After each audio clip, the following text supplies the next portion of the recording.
Dan hari ini adalah rapat koordinasi tingkat menteri dan ketua lembaga, juga dihadiri oleh para anggota dan ketua Komite Percepatan Reformasi Kepolisian Negara Republik Indonesia.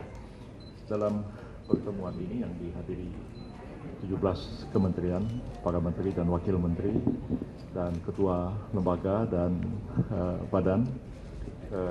semua hadir, ya, Pak Kapolri juga hadir, TNI juga hadir semua, dan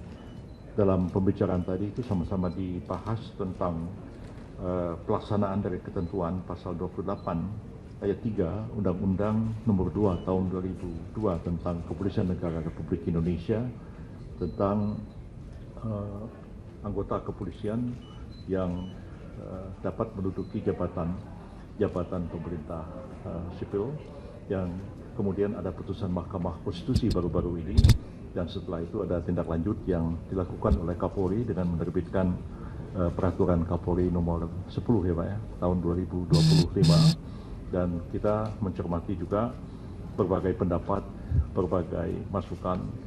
berbagai kritik, saran, masukan, dan bahkan polemik terhadap apa yang terjadi ini, dan kemudian kita menindaklanjutinya dengan pembahasan internal di Komite Percepatan Reformasi Polri, dan hari ini kita menyelenggarakan rapat yang diperluas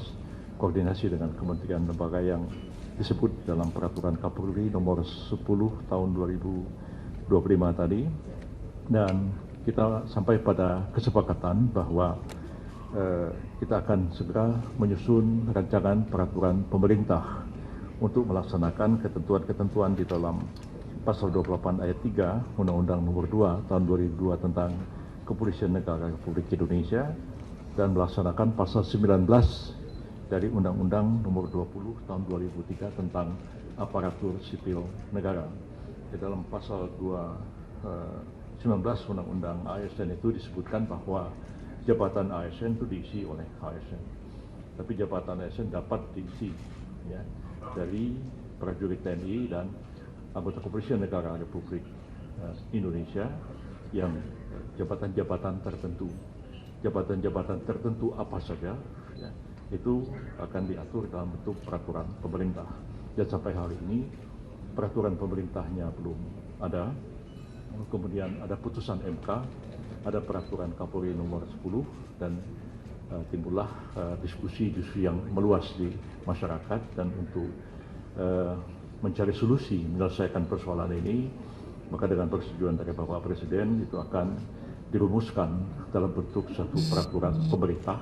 karena bisa melingkupi semua instansi, kementerian, lembaga yang diatur oleh peraturan pemerintah. Kalau peraturan Kapolri tentu skopnya terbatas, internal Kapolri, tapi ini karena menyangkut kementerian dan lembaga dan melaksanakan ketentuan dalam Undang-Undang ASN dan Undang-Undang Kepolisian, maka harus diatur dengan bentuk peraturan pemerintah. Pak Jimli Asyidiki juga sebagai Ketua Komisi Percepatan Reformasi Polri juga tadi sudah menyampaikan bahwa kemungkinan juga sampai pada tingkat perubahan undang-undang, tapi itu masih memerlukan waktu karena Komisi Percepatan itu juga masih menunaikan tugas, belum selesai sampai sekarang. Tapi kami menganggap agak mendesak untuk segera menyusun peraturan pemerintah untuk melaksanakan Undang-Undang Polri dan Undang-Undang ASN ini. Dengan selesainya, dengan masukan-masukan yang diberikan itu, insya Allah akan digodok, dan Kementerian PAN-RB dan Kementerian Sekretariat Negara juga sudah mempersiapkan draft awal dari RPP ini, akan dikoordinasikan oleh Kementerian Koordinator Bidang Hukum, HAM, Imigrasi dan Pemasyarakatan, dan juga oleh Kementerian Hukum. Ya, kebetulan Wamen Hukum Pak Edi hadir hari ini, dan mudah-mudahan tim ini akan bekerja cepat, dalam waktu tidak terlalu lama dapat diselesaikan rancangan peraturan pemerintah tentang pelaksanaan kedua undang-undang tadi untuk selanjutnya disampaikan kepada Bapak Presiden. Itu yang dapat saya sampaikan, dan kali Pak Jimli Bangka sebagai Ketua Tim Reformasi akan lebih dulu memberikan keterangan. Stay updated, info terkini masih banyak. Jangan lupa subscribe, like, dan share YouTube official OKZone. Dan selengkapnya ada di okezone.com.